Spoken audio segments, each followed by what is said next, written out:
apalagi dia adalah masih di bawah umur. Tentu dia mengikat kepada Undang-Undang Perlindungan Anak yang berlaku di Indonesia dan internasional. Itu semua sudah diratifikasi, apapun ceritanya. Itu adalah tugas pemerintah Indonesia. Dalam hal ini Kementerian Luar Negeri. Kan ada Menlu kita. Dia yang mencari tahu nanti lewat kedutaan di sana. Jadi dia harus pastikan dulu anak tersebut sedang bermasalah kah atau karena terlantar atau apa, kita belum tahu. Loli dari kemarin keluar sampai sekarang belum pulang-pulang guys. Udah ditelepon-teleponin juga nggak diangkat-angkat. Katanya ke London tapi I don't know. Ada dua kemungkinan, di kantor polisi oleh karena bukan melakukan kejahatan, kesalahan, atau diamankan. Apalagi menurut Anda tadi ini adalah di bawah umur. Jadi harus ada perlindungan mutlak dari pemerintah lewat Kementerian Luar Negeri. Iya itu tadi, ya berarti ini kan masih belum tahu apa masalahnya ya. Tapi katakanlah seperti yang Anda katakan tadi, izin tinggalnya habis. Kalau kita bicara undang-undang imigrasi, tentu kalau di luar negeri, apalagi di Inggris beda dengan di Indonesia. Tetapi itu biasanya beririsan, hak hukumnya itu beririsan. Nah kalau hanya izin tinggal yang tidak ada, biasanya itu paling deportasi. Nanti dicari pengampunya, siapa orang tuanya yang bertanggung jawab tentang anak itu, atau ya pemerintah Indonesia, perwakilan Indonesia di sana, nanti mereka yang urus proses deportasinya kalau memang itu bermasalah soal izin tinggal. Kalau ada anak bermasalah seperti ini, mereka akan memanggil katakanlah kedutaan negara si anak tersebut. Karena mereka kan mengadili tidak serta-merta hanya melihat kesalahan. Identik adalah perlindungan terhadap anak itu sendiri.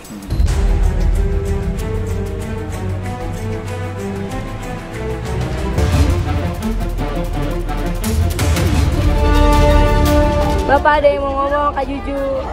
Halo, Om, ya ampun, aku minta maaf banget, aku gak akan tahu kalau misalnya videonya bakal sebesar ini. Aku bingung, aku sebenarnya takut tahu sama Om beneran. Ya aku maksudnya minta maaf banget beneran. Maaf ya Om. Aku jujur takut. Tapi kayak Dia kocak orangnya Om. Tapi emang aku begitu biasanya ke orang-orang juga, kayak ke Ayah Ojek juga gitu sebenarnya, ke warung Ayah Ojek. Sekarang udah ketemu sama Kariska. Aku udah minta maaf secara personal sama Om juga. Aku minta maaf banget. Maaf ya Om. Cuman aku takut. Pasti aku ngerasa takut. Kayak dimarahin beneran gitu. Beneran. Iya. Oke, siap. Karena kita yatim lagi ya. Kita juga. Gue nggak mau nyalain Ajuju juga. Gue juga nggak mau benerin diri gue sendiri.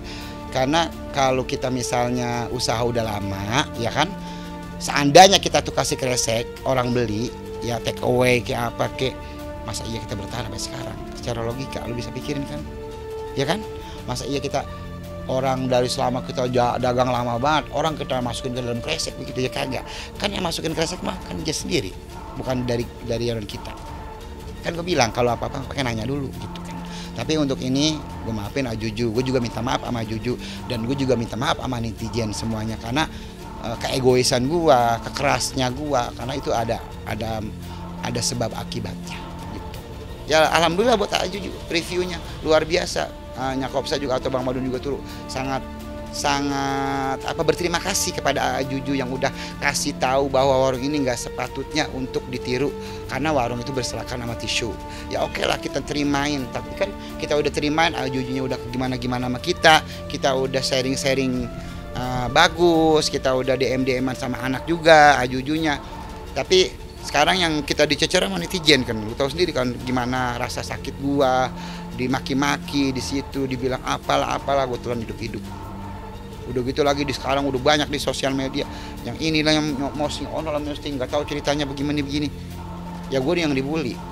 Apa kolom komentar gua matiin saking apa? Pusing gua daripada gua mikirin netizen balas-balas komen, mendingan gua dagang. Mending gua nyangin cabai, gua nyangin bawang begitu bukan? Gua nggak mau ngeliat komen-komen, pusing kalau gue, mendingan gue matiin. Daripada kita pusing kesel, daripada kita mati muda-muda, mendingan kita tutup komentarnya. Lah gue gak amat, mending gue dagang, gue ngulek cabe. intinya mah gue kaget aja sih ya, karena emang waktu itu kan gue lagi nggak ada di warung posisinya. Pas besoknya banyak yang WA gue, ini video lo video apaan ya? Astagfirullahaladzim, siapa nih yang nge-review? Udah dah tuh gue nggak sebutin gitu, maksudnya gue nggak bilang gitu kan. Ya Allah segini amat ya, gue pikiran gue begitu, orang jangan itunya apa ya gitu, tapi nggak apa-apa sih ya namanya buat ini. Ya lama-lama gue hampir pusing juga, ada yang DM, ya di DM banyak tuh, tolol gitu kan ya, tuh urusin warung lu tuh, goblok gitu kan ya. Kita kaget di goblok-goblokin sama kita orang tua, kita juga gak tahu ceritanya, kita bakal mau di-review.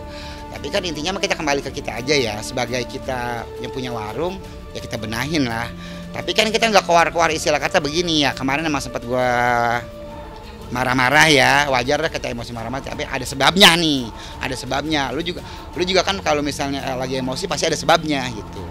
Ya mungkin ini lagi salah gua minta maaf gitu kan. Karena gua terlalu frontal, terlalu egois juga. Jadi gua pas itu juga ada yang ngompor-ngomporin juga. Kalau nggak ada yang ngompor-ngomporin gua juga kan kagak orangnya gitu. Introspeksi dong. Nggak ada yang namanya amarah, nggak ada yang namanya, cuman kaget doang. Sampai kita ya kan namanya ya harusnya review begitu ya, memang bener. Cuma kan di mana-mana juga harus permisi istilah kata. Mbak, gue mau numpang review boleh enggak? Ya silahkan gitu kan. Nanti sekiranya jam berapa baiknya begitu kan. Nggak mesti jam berapa, yang penting mah jangan terlalu sore. Karena sore itu berantakan sedang orang banyak-banyaknya. Apalagi kita seorang yang ngerti yang namanya kadang-kadang orang makan kita sapuin kan nggak mungkin. Lagian gue mah bukan rumah makan Neng, gue mah warung kecil awalnya mah ya Allah kayak kandang bebek warung gue. Kalau istilah kata bebek pada lor aja pada lor situ kan ngeliatan. Menurut saya sih enggak lah ya, kan mungkin tergantung konotasi orang, dan mungkin pas datangnya juga pas lagi rame, mungkin belum sempat dibersihin apa bagaimana. Ya kan wajar aja, karyawan juga kan nggak seabrek ya kan, terbatas. Ya maklumin lah gitu. Saya aja maklum kok. Mau di mana juga saya mah orangnya simple, enak. Gak usah mikir yang itu, yang penting enak di situ, nyaman, di welcome gitu. Kalau saya mah nggak usah yang ribet-ribet.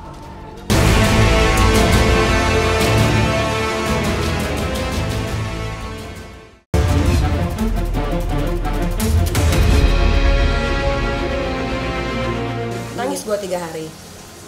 Iyalah mikirin anak gua lah, gila anak 9. Gua itu lahir normal, itu Loli.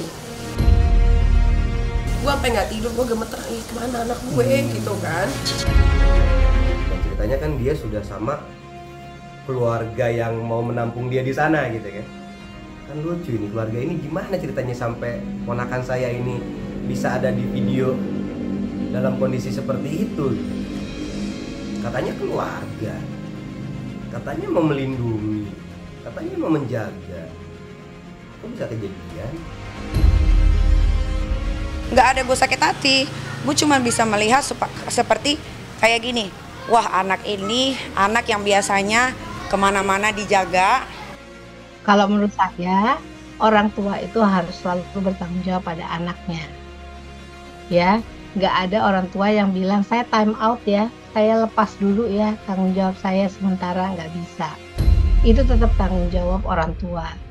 Nah, mungkin menyebutkan bahwa sudah tidak mau tahu lagi, tidak mau memberikan apa-apa lagi, itu mungkin karena emosi sesaat pada saat itu. Tapi pertanyaan saya, mungkinkah ini bisa kemudian diperbaiki karena tanggung jawab orang tua? Seandainya gini ya, sebagai ibu ya, kita mengetahui anak kita mengalami sesuatu di sana yang jaraknya jauh dari kita, tidak bisa makan karena nggak punya uang, tidak bisa dalam tanda kutip kesehatan diri dan jiwanya itu bisa berpengaruh karena tidak makan, tidak bisa melakukan apa-apa, apakah betul akan lepas tangan? Ini anak, oke masih ABG, jaraknya jauh bener. Mau diapain? Ada yang nanya nih, bang harusnya dijemput dong. Inggris jauh bang. Inggris jauh, nggak bisa simsalabim sampai di sana, enggak. Tapi apakah lagi diupayakan terus.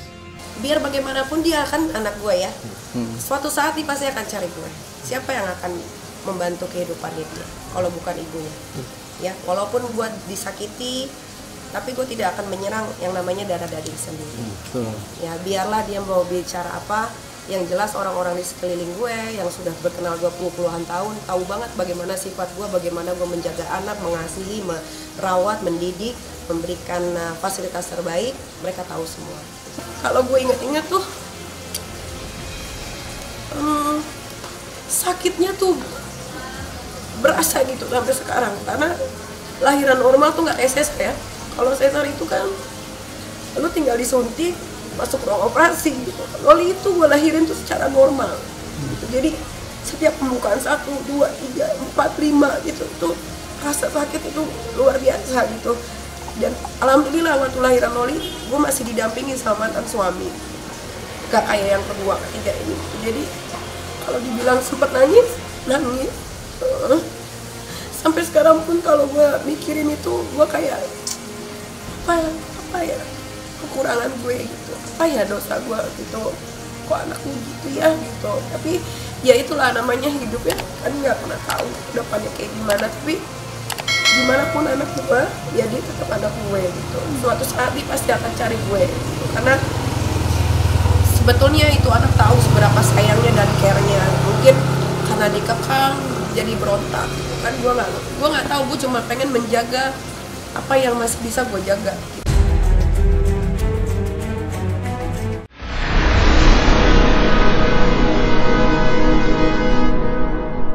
Jadi jangan lupa untuk subscribe Cumi Cumi.